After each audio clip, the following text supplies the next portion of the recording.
Se o seu filho só fala de um único assunto o tempo todo, presta bem atenção nisso. Porque o problema, gente, pode não ser isso, pode não ser esse comportamento. O problema pode ser, sim, que você não percebeu ainda o nível de inteligência que tem por trás desse comportamento.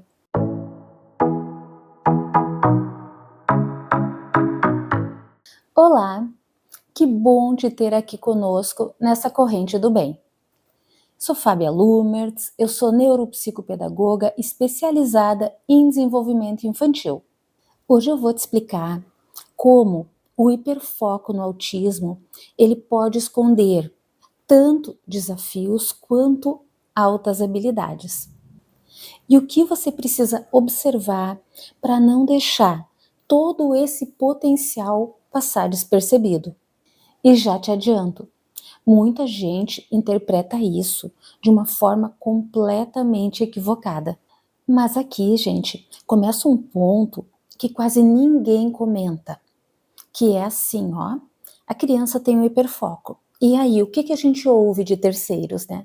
Ah, mas só pensa nisso, só fala nisso, só brinca com isso, ou só brinca dessa forma com esse mesmo brinquedo, né? Enfim, ou só lê esse mesmo livro. E aí vai entrando junto com isso o sofrimento da família, inclusive, né?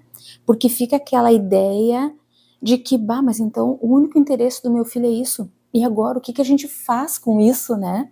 O que muito pouca gente entende é que o hiperfoco, ele não deixa de ser uma forma de aprendizado.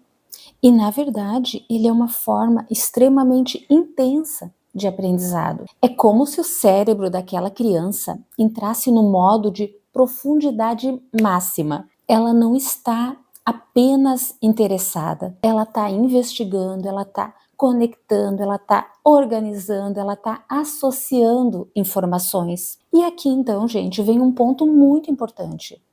Todo esse cenário pode ser sim uma porta aberta para altas habilidades. Nem todo interesse restrito e repetitivo vai ser então uma alta habilidade ou um indicativo de altas habilidades. Mas alguns sinais, gente, eles fazem toda a diferença. Como, por exemplo, muito conhecimento amplo e muito acima do esperado para a idade cronológica da criança sobre o assunto, então, no qual ela demonstra esse grande interesse, né? A capacidade, gente, de fazer conexões e associações muito complexas, especialmente quando a gente fala muito complexa, né? Quando a gente fala autoconhecimento, a gente sempre pensa na idade cronológica.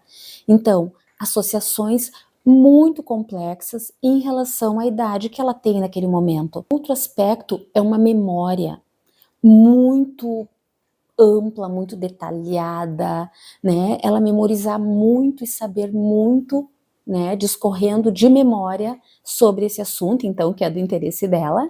E finalmente, gente, uma curiosidade investigativa, tá? Então, quando a gente fala dessa memória, sim, uma memória detalhada, uma memória assim muito ampla sobre o assunto, mas sempre associada a uma curiosidade investigativa. Então não é que ela decorou o assunto, ela ouviu, né? Ela viu um documentário, ela leu e sai discorrendo sobre aquilo só de memória. Não, ela tem essa memória, né? Ela tem todos os aspectos que eu já falei e junto com isso vai ter que estar sempre associada, então, essa curiosidade investigativa. Um exemplo, então, né? Clássico seria os dinossauros, né? Uma criança que ama dinossauros.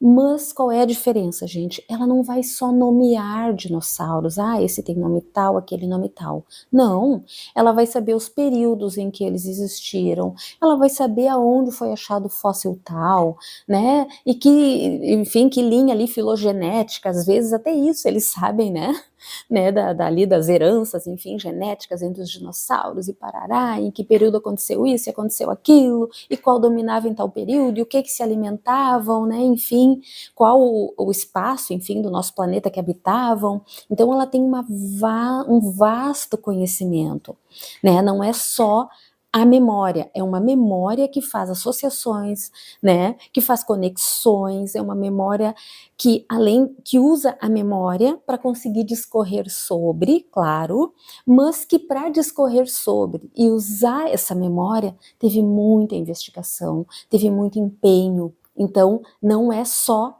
a memória, gente, como eu já tinha colocado antes, né? Esse exemplo dos dinossauros, ele é clássico, assim. É bem comum eles gostarem muito de dinossauros. Então, gente, resumindo, tá? Não é só memória, é elaboração cognitiva de altíssimo nível. E talvez, gente, vocês já estejam vendo isso na sua casa, diante dos seus olhos, e ainda talvez não tenham se apercebido, né, do que realmente está acontecendo. Então, dito isso, já me conta aqui nos comentários. Isso acontece na tua casa? Qual é o interesse do teu filhinho, da tua filhinha? Ele tem ou ela tem um interesse restrito, no qual tem muito conhecimento, discorre de uma forma assim, né, muito profissional quase, né, sobre aquele tema? Me conta aqui, eu vou adorar ler teus comentários e saber qual é o interesse do teu filho ou da tua filha. Agora, existe um outro lado, né, gente, que costuma preocupar muito as famílias, porque esse hiperfoco, ele pode sim vir acompanhado de muitos desafios, dificuldade de flexibilizar, frustração quando interrompido, baixíssimo interesse por outras atividades, né, e com tudo isso, o que vem? Que é um desafio e é quase uma consequência, a dificuldade social. E é aí que muitas famílias ficam em dúvida e muito preocupadas. Até que ponto, então, isso é uma bênção, né, gente? Isso é uma potência, isso é... E até que ponto isso é uma dificuldade? E é aí que muitas famílias ficam em dúvida, ficam muito preocupadas. Ou seja, né, gente, isso é um problema ou isso é um potencial? E agora, né? E a resposta, gente, é que na verdade são as duas coisas, né? Hiperfoco, uma criança com esse perfil aí, né, de ter um hiperfoco, mas não é só o hiperfoco, né? É um hiperfoco acompanhado de uma alta capacidade cognitiva em torno desse hiperfoco, né? Isso sim, isso é muito potencial, ele está ali escancarado na nossa frente, mas ao mesmo tempo, sim, isso é um baita desafio. E é exatamente aí, gente, que acontece a maior confusão.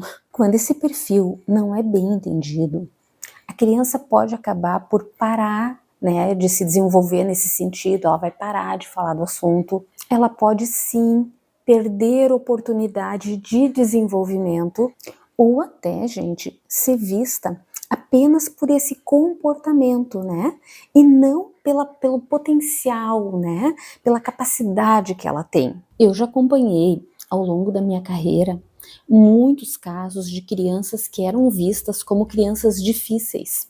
Só que, na verdade, gente, o que elas tinham era uma capacidade cognitiva que estava acima da média das crianças, né, que tinham a idade aproximada da dela.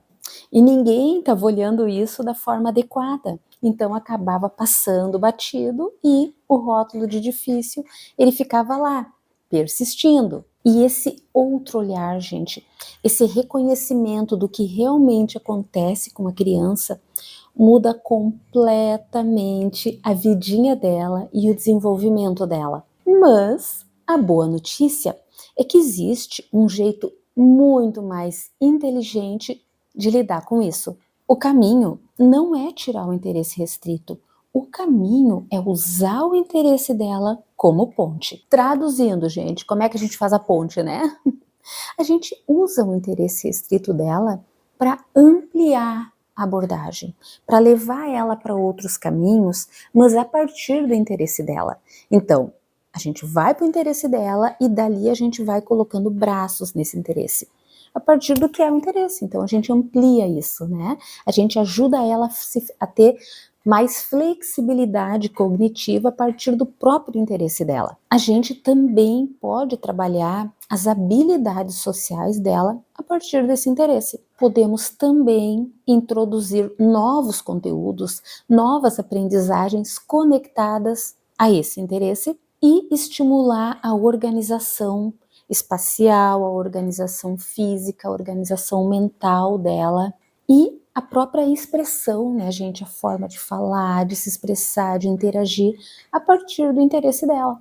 Por exemplo, a nossa criança ama os planetas, sabe tudo dos planetas, né? Dá para trabalhar pensando agora em uma criança em, sei lá, em processo de aprendizagem, né, gente? Sei lá, ali dos 5, 6 aninhos, enfim, tá? Ou mais. A gente pode trabalhar leitura, raciocínio lógico, matemática. Dá para trabalhar assim, ó, escrita, né, gente?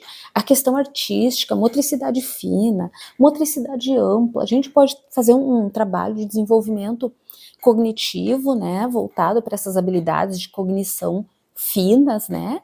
E também para as habilidades que são requisitos para tudo na vida, né? Como as questões das motricidades, né?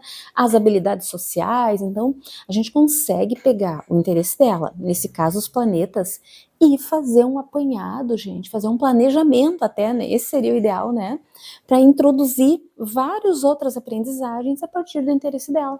Fica uma beleza, gente. Ela se desenvolve, a preocupação dos pais diminui, né? E principalmente ela se desenvolve de uma forma harmônica, né? Ela não vai ter que largar o interesse dela, né? Ela não vai ser bloqueada, não. Vai ser potencializado o desenvolvimento dela a partir do interesse. E quando a gente começa a olhar por esse caminho, gente, tudo muda. E se esse conteúdo faz sentido para ti, já deixa teu like, te inscreve no canal para sempre ficar ligado e recebendo os nossos conteúdos. Porque aqui vocês vão encontrar informações de cunho científico e prático, tá, gente? Pra gente trabalhar no dia a dia com a nossa criança e potencializar o desenvolvimento dela. Agora, tem um ponto que para mim é o mais importante de todos e que pode mudar, gente, significativamente o futuro da nossa criança. A avaliação individual.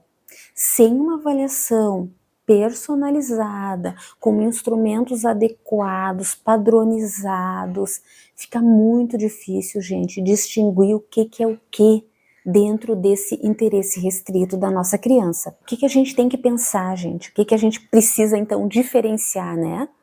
É um interesse restrito, né, por si só, depois ela vai ter outro interesse restrito, ou é um indício de altas habilidades? E essa diferença, ela muda tudo, porque com uma avaliação bem conduzida, você recebe uma análise completa do perfil de desenvolvimento da tua criança em incontáveis áreas, gente.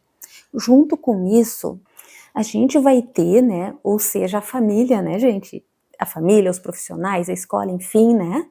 Vai ter clareza, então, sobre como está se dando o desenvolvimento da nossa criança e como trabalhar com isso para que ela fique melhor, né? Porque esse é o objetivo, né, gente? Que a nossa criança se desenvolva feliz, plena, com qualidade de vida e com o seu potencial otimizado, né? Esse é o desejo de qualquer família, né, gente? De qualquer pai, de qualquer mãe, né? E além disso, gente, a partir da avaliação, a gente vai ter também orientações seguras sobre os passos a seguir depois, as recomendações, que profissional buscar, como, né, a metodologia escolar, como ela pode ser, então, alterada ou não, né, depende do caso, para melhorar a aprendizagem, o que fazer em casa, né, para que o potencial da nossa criança seja melhor desenvolvido.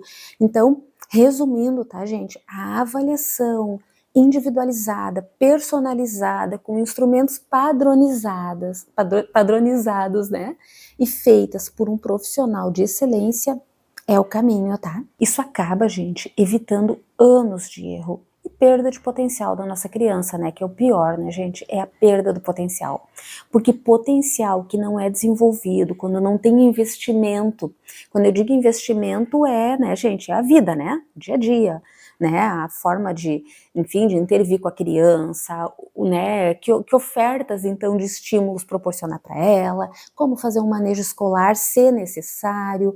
Tudo isso acaba, gente, desperdiçando potencial, porque ela não desenvolve, né? Então, esse assim, ó, é o ponto-chave de tudo isso, né? Da importância, da extrema importância de uma avaliação. Eu já vi ao longo da minha carreira, né? Muitas famílias, gente, perdidas nesse processo, né, de não conseguir entender o próprio filho. E depois, gente, com a avaliação, com o direcionamento, meu Deus, assim, tudo mudou a forma de olhar esse filho, né. A criança também, ela foi a partir de toda a intervenção e de tudo que foi feito e tal, né, elas vão mostrando mais seu potencial, as dificuldades diminuem. Então assim, ó, é uma boa avaliação é um tal do ganha-ganha, né. Ganha a criança, ganha a família, melhora a qualidade de vida, né, o desenvolvimento dela fica muito melhor e a família muito mais tranquila. E se você chegou até aqui, com certeza percebeu que não dá mais para olhar para isso da mesma forma, né. Gostou do vídeo? Então aproveita e já assiste esses outros que estão aparecendo na tua tela. Um grande abraço e até o próximo vídeo.